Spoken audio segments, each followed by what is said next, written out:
response. We have about 69, 70 people connected.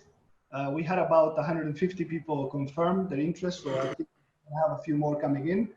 But it's 10:01, so I think we can officially get started. Gentlemen, again, thank you so much for being here with us. It's a real pleasure to have you on this webinar, and we thank you for your time. For the attendees out there, we have three incredible tycoons of the business community. We have an international panel of people in the Philippines with RJ, Dr. Corey, a very well-known consultant coach here in Dubai, and Spencer Lodge, of course, also quite a celebrity in the online webinar consultant, a business entrepreneur. So we're going to get to a brief introduction about each one of you. Perhaps, Spencer, we can start with you. Tell us a little bit about who you are, what brought you to Dubai. I think you've been in Dubai for 15 years. You've been involved in many businesses and starting many successful startups. So give us a quick introduction on who you are, please. I'm a working class kid that failed everything at school, stared out the window and was only interested in football. I think that's that's who I was at the very beginning. I learned and was trained how to be a salesperson professionally when I was very young. And I think the most important thing that I was taught was how to handle rejection. I remember when I was a 19-year-old kid in my first job, my boss said to me, you know, you've got to go and knock on 100 doors and you've got to make 100 cold calls every day. And I want you to remember that when you make those 100 cold calls, I need you to find 99 people that say no. And as a kid, you don't question it when your boss tells you to do stuff. And so I was like, okay, fine. And he's like, the reason I want you to get those 99 no's is that you have to find 99 no's before you find a yes.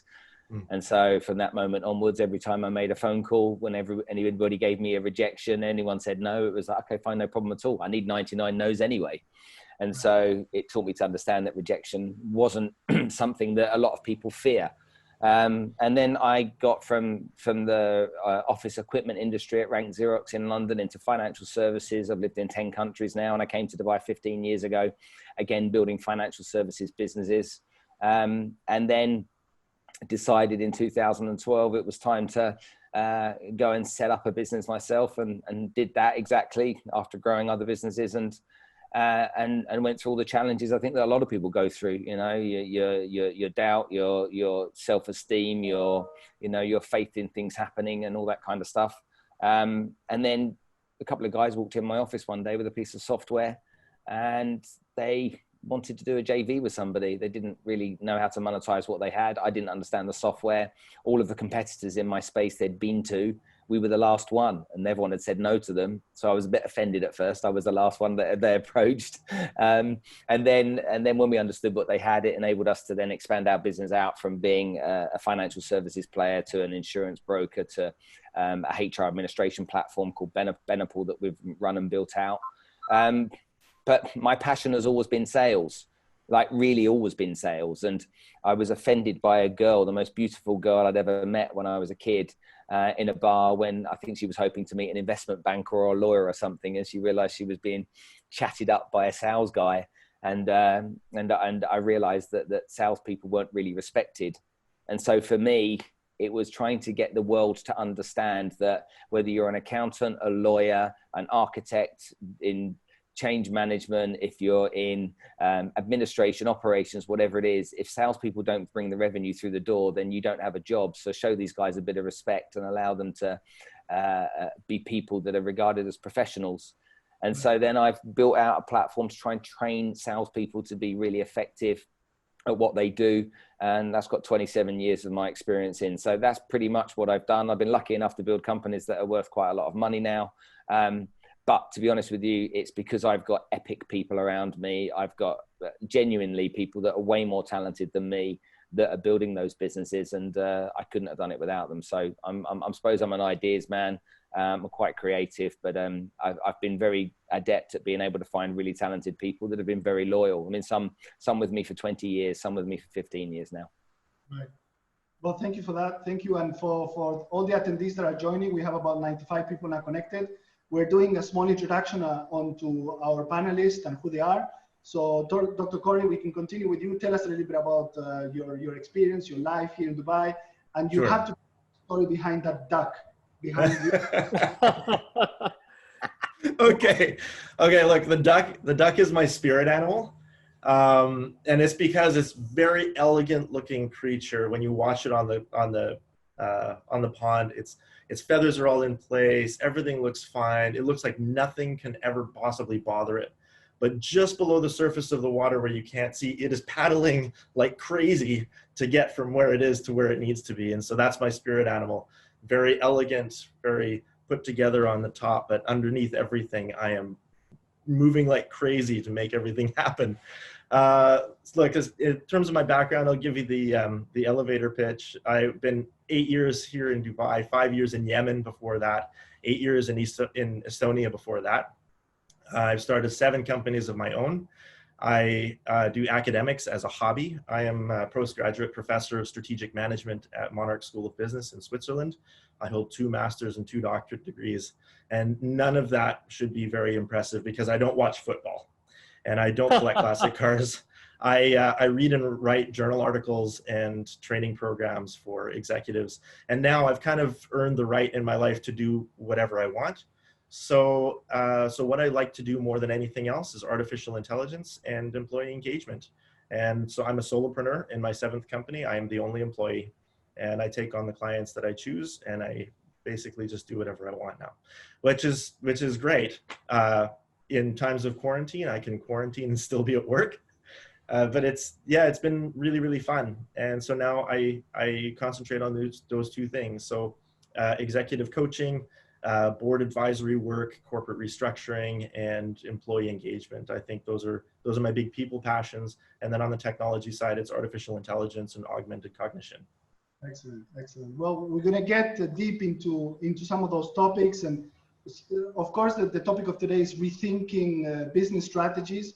We're going to hear from all of you, what is the situation that we're going through? How can the companies cope with it? We've got different scenarios. We've got companies that are being very badly affected, some of them that are managing to work remotely and to still deliver their services and products. And then we've got companies that are actually doing really well during this time. So we're going to get into that in just about 2-3 minutes. Now, RJ, if you can give us a quick introduction on who you are, what you've been doing, and how is a little bit of the Philippines going through. Yeah, sure.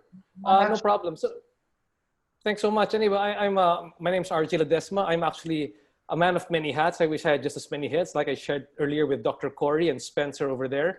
I worked after college here in the Philippines. I worked for Procter & Gamble here as a brand manager in the Philippines. After that one, I pursued my master's degree in real estate development from the Massachusetts Institute of Technology. Then I came back here to work in the Philippines. But really, one of my passions is a lot of speaking and talking. So in the Philippines, I've actually been a television host, presenter, events person. And I've hosted many shows over many years, from news to comedy to variety. And one of the shows I've been doing recently is called Bright Ideas. That's a show I do for Bloomberg Philippines. And in that show, I talk to a lot of the startups that have been successful and not successful, trying to pick up their different best practices. And right now, what I do a lot of is I'm a serial entrepreneur. I have 3 different businesses. And I often go around sharing what I call the entrepreneurial mindset, teaching people how to think like an entrepreneur, to find what are really the opportunities that you can spot that people don't easily spot, how to create businesses which are scalable, which solve real problems. I help them think through those things. So right now, I run 3 businesses. The first one is called Easy Franchise. We help franchise owners, people who own franchises. We business match them with the franchise investors, people who want to buy franchises and put them up. Particularly, there's a large expatriate population of Filipinos in Dubai, about 800,000 at least documented. So many of them who have extra money from Dubai and want to put up a business in the Philippines, they come to us. We help them put up franchises. And if they can't run it themselves, we actually run that franchise for them. We have franchise management service. The second thing I do also is I have a business called Enter PH, where I help foreign businesses set up shop in the Philippines, basically businesses that want to outsource or offshore their businesses in the country. And what's been happening right now, particularly for this crisis, it's just like you said, it's accelerated the number of people actually who want to do business over here because number one is if they are a BPO or a knowledge process outsourcing business, they're trying to save their money. So they want to bring it here in the Philippines because we can do the same business at a fraction of the cost. So instead of hiring an all Filipino staff and paying them a Dubai salary, you can send one person here to the Philippines and hire the complete staff in the Philippines to do exactly the same type of work. And you're paying them a good living wage here in the Philippines. And last but not the least, I also run a business called Mercato Central, which is the largest night food market in the Philippines. If you've been to Singapore, you've seen their hawker markets. We run the largest one here. We've had to close down because of the lockdown here in the Philippines. So we've had to quickly pivot and change our business model. And I'm very glad to discuss what we're doing over there. Just a shout out to all the friends, all the Filipinos na nasa Dubai ngayon. Mabuhay kayo lahat.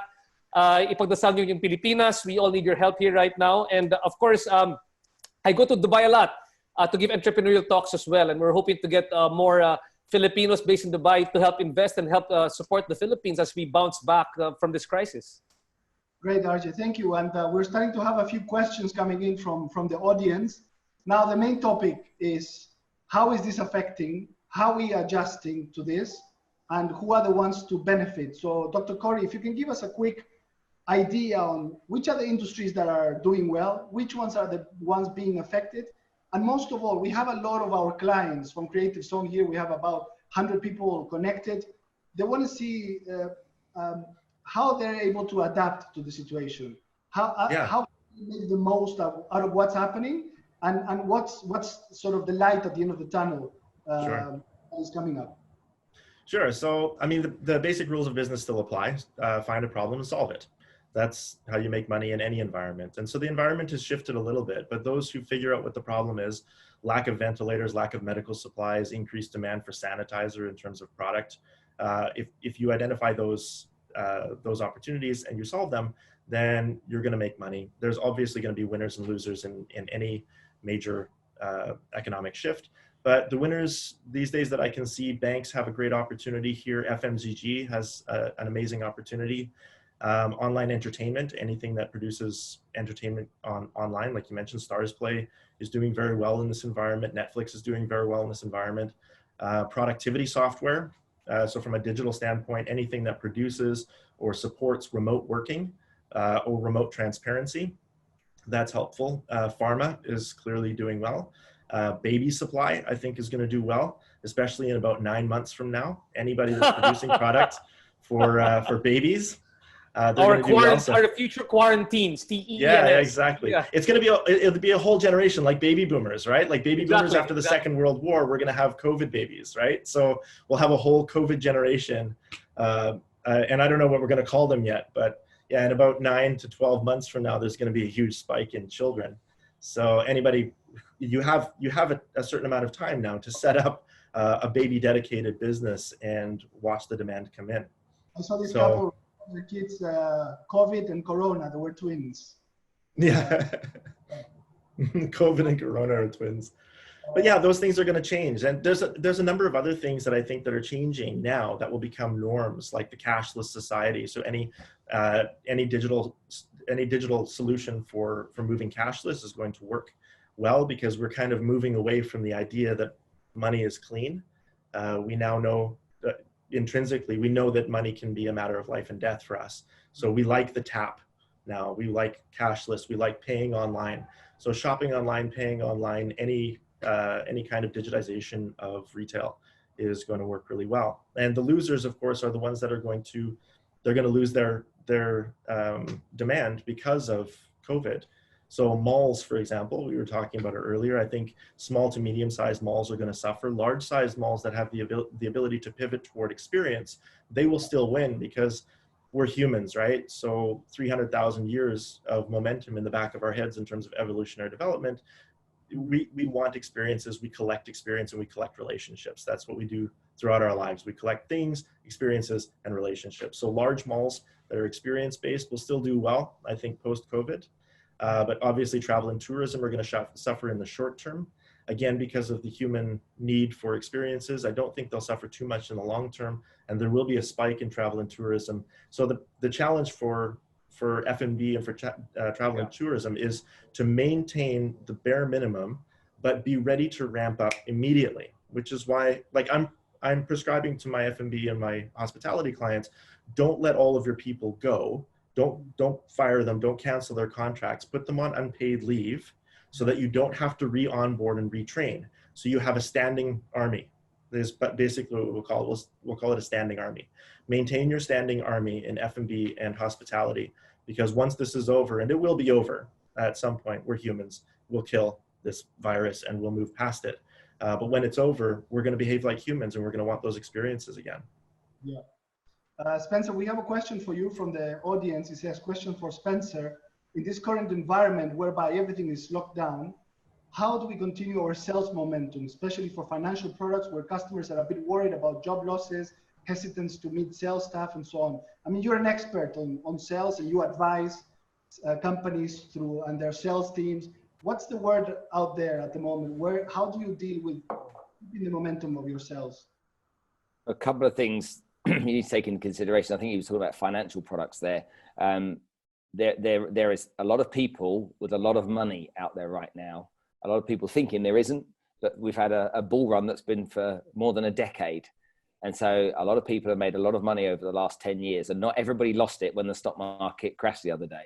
And so you need to identify your market and identify the people who you would target to do business with. That's the first thing. Secondly, when it comes to the financial markets, it's opportunity time, because the markets are going through a stage of volatility. They came down substantially. They recovered a bit, but there's an enormous amount of volatility out there. So from a financial perspective, there's lots of opportunity for investors to make money. The man on the street that's worried about his next paycheck, or if he can afford, probably wouldn't be my target market right now. Right. And the mistake that most people are making is that they're busy not understanding the power of valuable content on social media. They're just busy worried about what they can get rather than what they can give. The world changed, and it changed from what I call push selling to pull selling. When I was young, you'd have to go out there, hunt your prospect down, engage with them, send them a proposal, and hopefully convert them into being a client. And then once they became a client, offer this wonderful after sales service or client relationship or whatever you want to call it after they became a client. Nowadays, that just doesn't exist. People are sick of being sold to.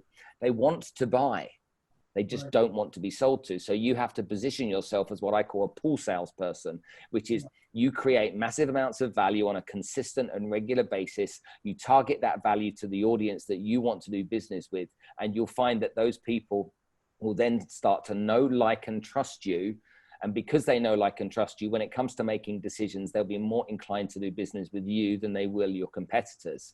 Now, never more has this been highlighted as right now, this minute, with what we're going through, because so many people are out there wondering where their next client's going to come from. How come my phone hasn't stopped ringing? How come people from all over the world are getting in contact with me? I'm no social media guru, you know, I'm really not. Okay, I don't have the world's biggest audience, but I'm relentless in my pursuit of bringing value to the marketplace, and nobody can ever doubt that. And if you look at my competitors in the space, let's say, of sales training, nobody's doing anything close to that. And if you ask people in this city, who do you know that does what I do? Most people know one or two people. They don't know the 30 companies, they know one or two. And I'm one of them. And so for me, the advice I'd be giving to anyone that's selling anything right now is ask yourself a question. Are you valuable? And number two, does everyone know that you're valuable? And if not, then get in that place quickly. Right. Well, before I move on to RJ, there's another important question that I have in front of me, and I would like to put it on to you, Spencer, again. It says, I was in corporate job for 20 years and now have left. I'd like to make the transition to being an entrepreneur in Dubai. What do you recommend to do in this transition in a short time? And we have an idea of a project that needs funding. How do I get in front of investors? This is a very important question for us as a company, Creative Zone. We help entrepreneurs, fulfill their dreams. We get a lot of people coming to us wanting to, create their startups. And we're seeing this happening a lot right now. We see a lot of people losing their jobs and realizing that the world has changed. The world is changing, and people need to depend a lot more of creating their own businesses, becoming their own bosses. What would you say are tips to give to these people that want to try and do this transition from being in corporate world into a startup? Well, I think if you want to leave the corporate world and become a startup or a solopreneur, I think you're nuts. Okay, I think it takes a certain type of individual to want to do that, because what you have to remember is that people get addicted to the paycheck. And when you get addicted to the paycheck, it gives you peace, it gives you comfort, it gives you a stress-free world typically to live in. And lots of people in the corporate world think they have a stressful job to work in. Trust me, take away your salary and have to work out how you're going to find the rent check or the mortgage payment. And that's when stress starts. So first of all, be really, really sure.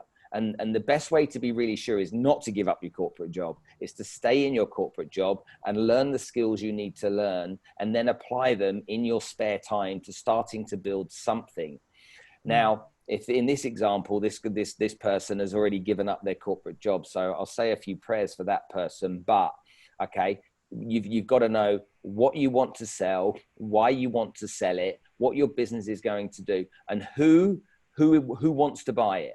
So do your research. Just because you think something's great doesn't mean the public does. So if you've got an idea or a concept, that's the important thing. When it comes to raising finance, be a brilliant salesperson, because you're going to have to sell your idea to somebody. The amount of startup competitions I've been a judge in where people have had brilliant ideas, but they can't present them or sell that concept to potential investors and lost out, compared to the guy that's got an okay idea, but is just epic at delivering a presentation to make you interested and keen to buy it. That happens over and over and over again. So learn the skills you need to learn. And I can't stress this enough. And I know I lean into it more than anybody else, but it is one of the most important skills you can have in business. And it's learning how to sell your product, sell to your people, your ideas, sell to investors to raise finance. If you can't do any of that, your back's against the wall big time. So take it seriously. If I can add to that, if you don't mind, Lorenzo, if I can add to that. I know Spencer talked about, I know that Corey talked about that a bit earlier on, but then it's again going back to when you're a judge for this startup pitches, the biggest question that people will always ask you is, what problem are you trying to solve? Again, Dr. Corey said it, and I'll say it again, that in all the startups I've had to talk to and mentor, is that's the basic question you must ask. But aside from that one, I always tell people whenever I talk to them is that, don't call it pain points, you call it irritations. I just say, for example, for myself, it's that if I'm irritated by something and somebody else is irritated by something, if you can solve that common irritation, that's where you make money, because your irritation leads towards your inspiration. But it's not only that one. It's not only coming up with that solution, but it's the idea that it's only uniquely you who can come up with that solution, which I call your secret sauce. It's a secret process, an ingredient, your special network, your unique network, whatever you can do to grow that business and to make it big, because it's something, a solution which you can only do. You can stay in corporate long enough,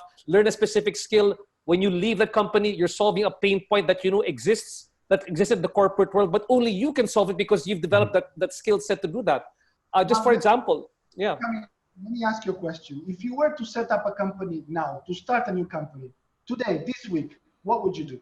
Yeah, I'll give you a perfect example. I would set up a company really to put together outsourcing. Why is it for me good right now? Or a company that helps distressed companies who need money to find investors who've got money. And that's a pain point right now, because there are many people who don't have any money. They don't know who to turn to. The information is disaggregated. Therefore, the opportunity right now is to say, how can I put together a platform where I can bring all these people together? And if you're an entrepreneur right now, especially when living in Dubai, then you can think digital first. What do I mean by digital first? Because you've got the power right now of using people who can do digital growth marketing, you don't need to have a physical presence anymore. You can put the correct filters together in Facebook, you can in Instagram and content marketing, and pump it out there. Facebook is 50% of it.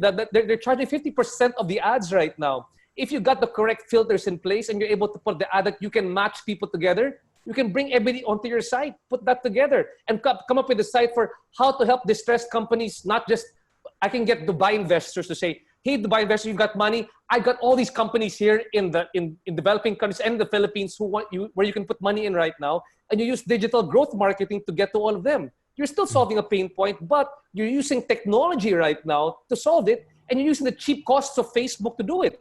And that's what people are doing right now. In fact, what people should remember during this time is that it's counterintuitive to actually put more money into marketing. But this is the best time to put more money into marketing. That's what P&G did basically during when they were hard up in the Asian economic crisis, the US economic crisis. What they do is they lessen their money for IT and admin work and finance work, but they put their money behind R&D, behind marketing and sales, because you need a new product to innovate with. You need marketing money to make people aware of it, and you need the sales team to accept all the inquiries you'll be getting through marketing and through digital marketing in particular. So it's still the same. It's still putting up that entrepreneurial mindset, but thinking of it in this day and age where you can use the internet, where you can use social media, and use the cheap cost of Facebook to put up a business. And that's what I'll be doing in a couple of days. Dr. Kari, what should people be looking into right now? Is there an appetite from both sides of the things, from investors and from entrepreneurs? If you are looking into setting up now something, what would you do? Looking into setting up a business now, it would be supply chain. So it would be something in terms, and it would be delivery, home delivery, online shopping. So set up a business that doesn't ever require you to leave your home. You can find your supply online. You can go through Alibaba to find something that's needed in the market. For example, myself, I was looking into white labeling sanitizer and just bringing over containers here and then moving them through the market. I don't ever have to set foot outside of my house in order to get that done on Amazon, because Amazon will handle everything. So look into something that doesn't require you to leave your home, something digital or something in supply chain. I wanted to piggyback on something that Spencer had said. And actually, I want to engage you on this again, Spencer, because I think the thesis of what you had said, it was brilliant, but it all went down to this pinnacle, which, and your big instruction to these new entrepreneurs was be a brilliant salesperson, which I think is amazing advice, but you can't stop there. And so I want you, without leaning too heavily on Dale Carnegie, give us your top three idea. How do you just be a brilliant salesperson? There's nobody better than you at this in the market, Spencer. So what's your top three pieces of advice for fulfilling that goal? Yeah, we're taking notes, Spencer. Okay. Look, to be a brilliant salesperson, you need to understand the number one mistake that people make is they don't think selling is a skill. They think, their grandmother once said to them, they have the gift of the gab, or they were an extrovert personality and they weren't shy. And so there's no university out there that you can go to. I don't know about the Philippines, that I know of in the Western world, you can go to and do a 3-year degree course in sales. And that to me is just insane, considering it's one of the most important skills that you need to learn in business. It's not the only skill, but I think it's one of the most important skills. So to be an effective salesperson, you need to, first of all, appreciate that selling is a profession and it's a skill you have to dedicate to learning. Number two, you have to remember that being an awesome salesperson means you're brilliant at asking questions. Okay, you literally know how to ask the right questions the right way. And also you have a real deep understanding and care for helping people. So you genuinely want to try and solve people's problems. You genuinely want to try and be valuable to people. Where salespeople get it wrong is that they're busy worrying about what they can sell and how much money they can make and what they can get out of a situation. And invariably that leads to, the road to nowhere as far as I'm concerned, because it's short-lived. People that just want to make money for the sake of making money at the detriment of others end up doing themselves no favor in the long run. First of all, appreciate it's a skill. Secondly, take it really, really seriously and understand that selling is about questions. It's not about talking. You learn nothing when you speak. So by asking great questions, you can learn about people's situations and you can provide solutions to their particular problems. And also care about rapport, care about how you get on with people. And remember, you don't have to sell to everybody. Not everybody is your ideal person. And we've all met people in our time that were like, yeah, I don't really like that guy. And you've probably done business with some people you don't really like. And it's never been fun and you've never enjoyed it. And sometimes you've been tied into some long-term relationship with someone that you don't really like. But find people that you can do business with that share your values and that are just decent human beings, because the vast majority of the population are. We talked about the ones that are doing well, the ones that we feel have more potential for growth. What about people in this list of attendees that maybe they have a business model that COVID is finally pushed it to the ground and is saying, look, it's time for you to change. Which business? We're talking about the shopping malls. Is the model of the shopping mall going to continue? Is COVID telling us that, you know, the shopping mall structure is changing? What are the industries that in our attendees should be looking at saying, right, if you're in this industry, you should be looking to change? If I don't mind sharing, I've spoken to so many over the past couple of weeks. And the biggest industry which is going to change, two of them are the service industry and the events industry. In particular, when I'm talking about service, I'm talking about people who do tutorials. I mean, at least physical tutorials, people who do salons, people who do massage. These are the services which have been severely, people go, even the barber shops are going to be I haven't cut my hair since I've been,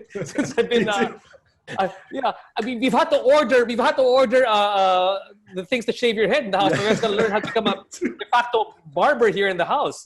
But what we're telling people right now is, okay, you've got to start pivoting from that business model and realize if you're a service business, how can you use digital transformation and bring that experience to the house? And I talked to this very brilliant person who just put up a spa. She was just about to put it up, and she said, "What are you going to do right now with your spa? With the people?" Well, what we're going to be doing differently right now is this one. We're going to be manufacturing spa kits. They'll be making little spa kits, and they will be sending it over to their clients. And then they can access a video only by their clients to teach them how to create their own spa experience at home. So that's the things that they can do because they still have to continue to be meaningful and relevant for their clients, at least for the service industry. But the bigger one, which is a big problem here in the Philippines and an industry that I'm part of, is actually the events industry. Events, conferences, seminars, weddings. How can you do a virtual wedding where you're still able to create the closeness among different people? So I'm saying it's a challenge, but once we accept that this is the new business normal, this is how we do things now, no need to look back. It's actually an opportunity to say, you know, the Chinese say that in every crisis there's an opportunity. What's the new opportunity which we can develop right now? Can you be a planner who's able to organize large-scale event conferences, improve the idea of doing these seminars online where interaction is much better than it could have ever been on a physical basis? And if it's a wedding event, what can you do different to make it just as intimate? Are there ways that you can actually bring the ceremony online, make it interactive for people? I mean, I'm just saying that this has to be what's going to have to be done because this is the case. Now for the malls, we've had the back and forth with all the malls because, you know, I have friends who've got 50 stores in 50 different malls and they've got big problems right now. What we're seeing right now is in the Philippines, you know, malls are like parks. People are all over. If there are Filipinos there, they know exactly how it's like to go to a mall here in the Philippines. It's having for them to accept that this is the new business normal, and physical distancing will have to be enforced. Disinfecting of the malls will have to be enforced, and they'll have to collaborate now with their tenants. No longer can they just say, I need you to pay rent to me even if it's deferred. It might have to be that take a percentage of the sales. Do something to work together with me. But don't, right now, rent is a bad word for everybody because it seems like the only people who are going to make money over here are the lessors. And how about the lessees? Because the economy will freeze. And that's what I'm seeing right now, at least for these type of businesses. I was reading on the comments, somebody was even bringing the issue, and this is something that I feel many people do face. People expect things to be for free online. We get people commenting, well, I'm in the wellness industry, or even for giving webinars and so on. There's a lot of people expecting these kind of services to be given for free. I think there's going to be a mentality to be shifted when it comes to the way we handle those things. So Corey, you have any comments, any ideas with regards to how things are changing and evolving through these times? Well, anybody who produces good content gives some of their content away for free. That's what we do. Even as a consultant, when I was able to be physically in front of my clients, I would often go and do 15 minutes to 30 minutes of presentation for free, give them a couple of tips and tricks for free. And that helps to prove that I have the skills to be able to benefit them. And it shows them that I have something to add, and that and if they get the impression that they've only seen 5 to 10% of what I can do, that makes them want to pay. Then the money starts flowing. But it's not until you've given away something for free that you've provided value. Once you provide value first, then people are willing to reciprocate with value provided. So this whole idea of not providing free, we're all doing this webinar today for free because we're providing value. And we know that value provided, content provided online for free, this time, this hour that we're spending together, we're never going to get this back. So once we've spent this hour, it's a part of our lives that is going away. We're never going to get it back. So we have to use it for creating value. We're trying to create value for you because we all identify as entrepreneurs. We've been exactly where you are. We know what you're doing now. And yes, you have to provide something for free in order to prove that you have value that's worth exchanging money for. Spencer? Freemium, the freemium model. They call it the freemium model. First 10 minutes are free. After that, after it's free, it's exactly like the SaaS model, software as a subscription. Give the first 10 minutes free. If they like it, you can pay for the next one. Right. You're on mute, Spence. Sorry. I partially agree and I partially disagree. I have a company called Benapol, which is an anagram of benefits and people, which is a HR platform. And we give that platform to all companies for free. They don't pay anything for it. But what we gain is data. And so we gather a huge amount of data. When people talk about doing stuff for free, there's 104, whatever the number is, of people sat here right now that are listening to this. There's 104 people that you can touch. And maybe the people that they know can be touched too. I produce content every single week for free, but I'm not doing it actually for free. I'm doing it to grow my audience, which has value. And so the bigger my audience gets, I had a conversation with some of you might know who Grant Cardone is. And I was chatting to Grant at dinner a little while ago, and I was unhappy about something. I said to him, there's all these people that take my courses. Yeah, I know there's only a percentage of them that actually do something with what I teach them. And it really bothers me because I just want people to win. I want people to be successful. And I just want people to grow. And he said to me, well, he said, you're going to struggle with that. And the reason you're going to struggle with that, he said, you've got to remember, he said, that the world is broken. People are broken. People can't even keep their cars clean. They can't even make their bed in the morning. Yet you want to help them become a millionaire by the tools that you teach them. He said, you have to remember that that's not how human behavior works. The percentage that take action are great. He said, rather than try and convert the percentage that don't, he said, just try and grow your world, grow your network. The bigger the network is, that same percentage that do something will become a bigger number. So keep focusing on that. So all of the time, like I'm sat with you here today, I'll take this recording from what we're doing right now. I'll take micros out of it and I'll promote it on my social media channels. I'll build my audience and build my audience and build my database so that bigger and bigger database, the percentage that take action becomes a bigger number. So whilst people might think it's free, okay, it's never for free. If you've got a strategy behind it, it's not. And you, Corey, will benefit from doing this right now, just as you, RJ, and I will, okay, because there's some value in what we do. Just because we're not getting paid in cash today, okay, although actually, just so you know, Lorenzo did pay me, just so we're not getting... I'm joking. We gotta talk, Lorenzo. We gotta talk. Bad negotiators, guys. Just we're not getting paid in cash today doesn't mean we're not getting paid.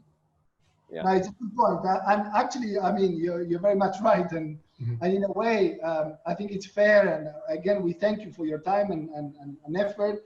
And of course, for these 100 attendees that we have there, you should be expecting an email from each one of our panelists today to share a little bit more on what they do. And I'm sure that there's a lot of people that do want to get in touch with you and explore a little bit more on how you can help these companies.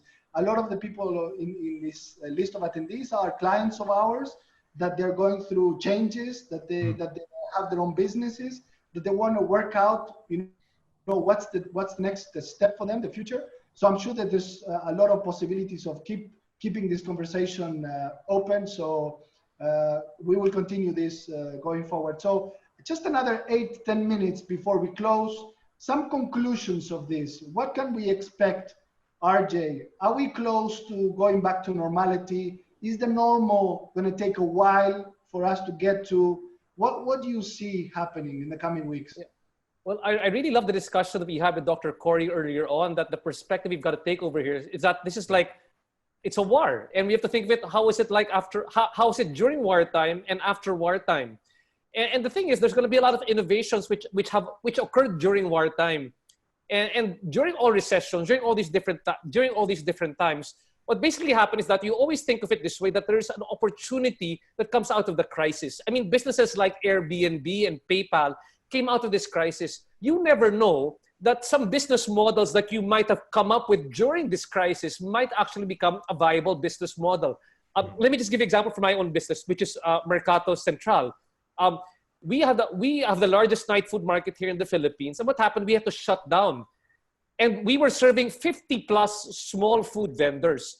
So we said, we have to look again, what is our brand essence? Our brand essence is that we are a food business incubator.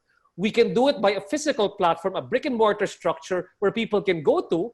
But because of this crisis, we've had to pivot and make it digital. We had to go online order taking. We had to figure out to get a fleet of riders to pick up food from the house of the vendor, bring to the house of the client.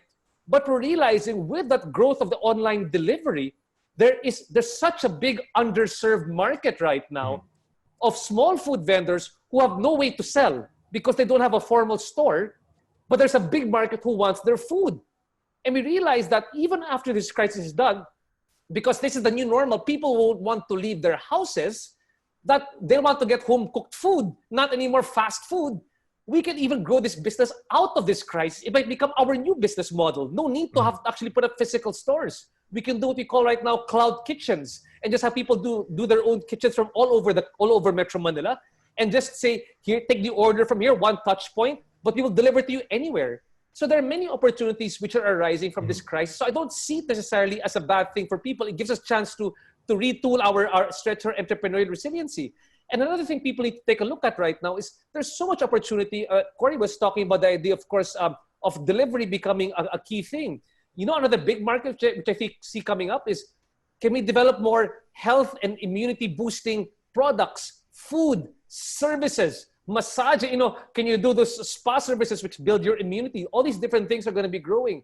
Another industry which will also be growing for us particularly are industries not only for, like Corey talked about the baby boom in the next 9 months, our quarantines for the future. But what people aren't seeing as well is that our senior citizens are stuck at home and they cannot leave.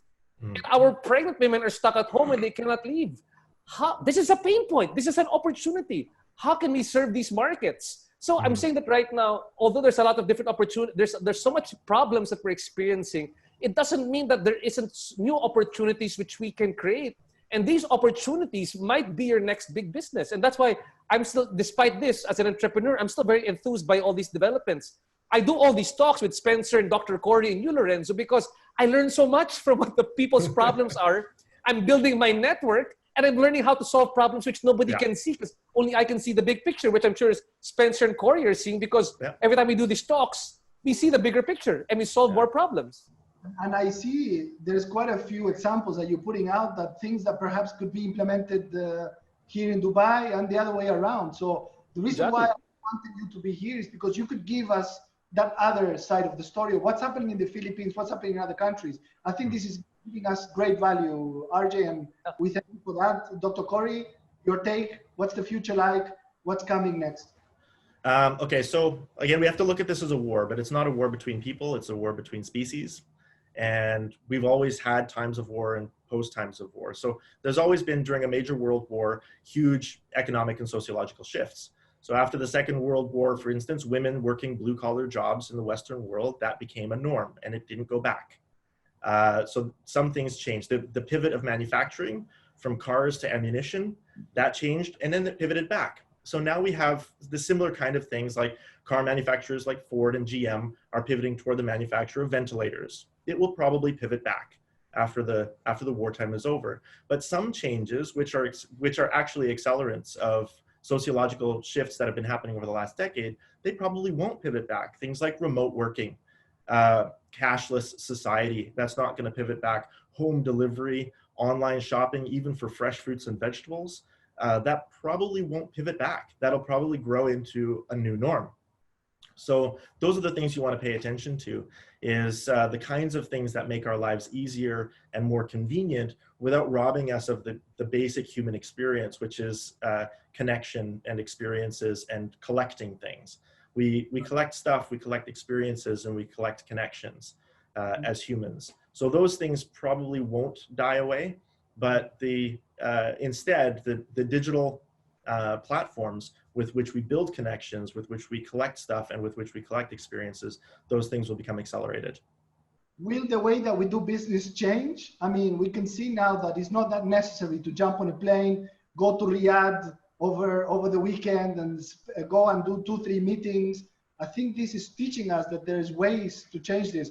Are we going to see a change on this? Spencer, and Corey, yeah, please give us your...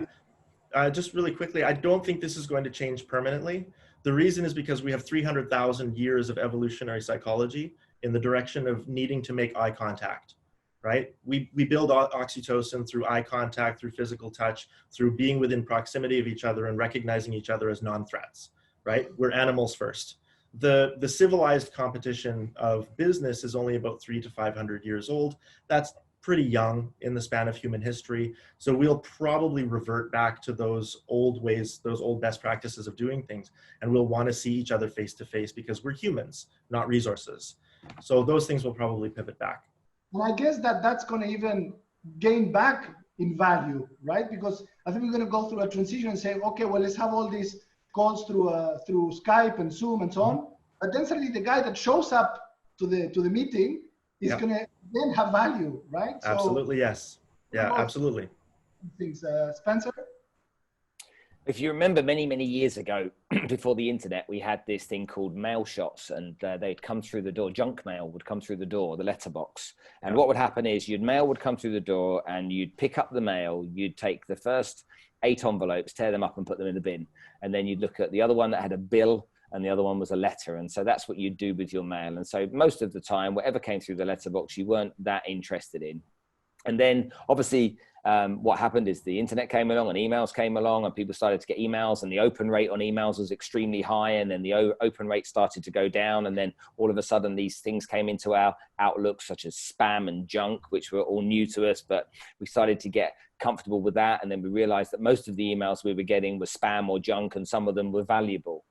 And now companies that are going through the process of starting to send mail shots through the post are getting much more of an open rate and engagement, because we don't get that much post. So when we get the post, we now open it and now we read it. And that's exactly the same with something that happened many years ago. It was the fear of the cold call, to receive one or to make one. Nowadays, people don't use their telephones as telephones. They use their telephones for many other things. And if anyone is ever making a call to them, it's been frustrating. However, a cold call is unusual nowadays. So people are more likely to listen to that cold call being made than they would have done a while ago. So I think that when it comes to the bit about traveling to Saudi as an example on business, Corey's bang on the money. The first part of the relationship, I think, will still need that physical human interaction, depending on what it is that's being marketed, sold, or promoted. But once that is established, that relationship's established, I think a lot more of it will go online. So the guy that might have gone once a month to Saudi to go visit his clients might go once to go and create the relationship with the client, okay, and then continue that relationship online. So I think that will happen quite a lot. And I just think that will be normal. There's some really interesting stuff. You have a meeting in Dubai and it's 2 p.m. on a Tuesday. There's always someone that turns up late for that meeting, and it's frustrating. So you have to keep pounding it into them. I'm from the UK, where we say 2 p.m. We mean we're going to be 5 minutes to 2. We're going to be there. What does it mean in your country? And they're like, no, we'll be there at 2 p.m. And then they're late. Yeah. And it's like, because you're wasting your time. But on Zoom and other tools like it, if it's 2 p.m., everyone's there at 2 p.m., aren't they? Everyone's being very punctual. We're far more efficient with our time. And so we'll realize how important those things are. We'll get more comfortable with them. We'll start to build, I think, smart office home type setups. So rather than having a fancy painting on the wall behind us, we'll have something different and it'll look like an office. Maybe we'll have, like they do on Zoom, that screen, that image you can have behind your head, and it will be more officious. But I don't doubt for 1 minute, okay, that the airlines are going to have people traveling less for business than before. They'll still travel because I've got to make that relationship with that guy. But I think things will change. And I think that some of it will be on repetition, like the whole mail shot thing.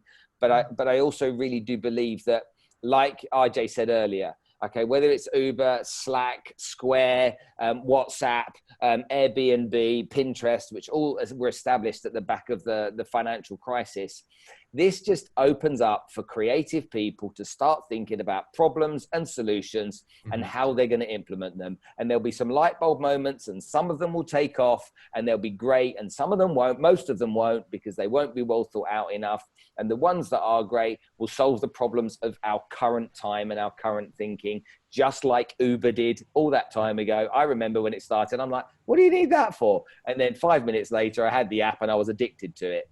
And so I think that those things will come along. But I don't see it as negative. I see what we're going through as positive. I think the whole relationship with coronavirus and COVID-19, for me, okay, it's not going anywhere. I've got a million questions from a conspiracy theory point of view.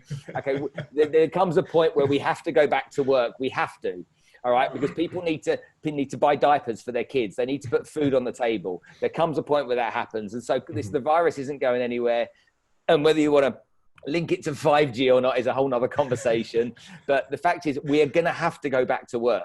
All right. We're either, you talk about having babies. Okay. The divorce lawyers are laughing right now. They're literally waiting for it.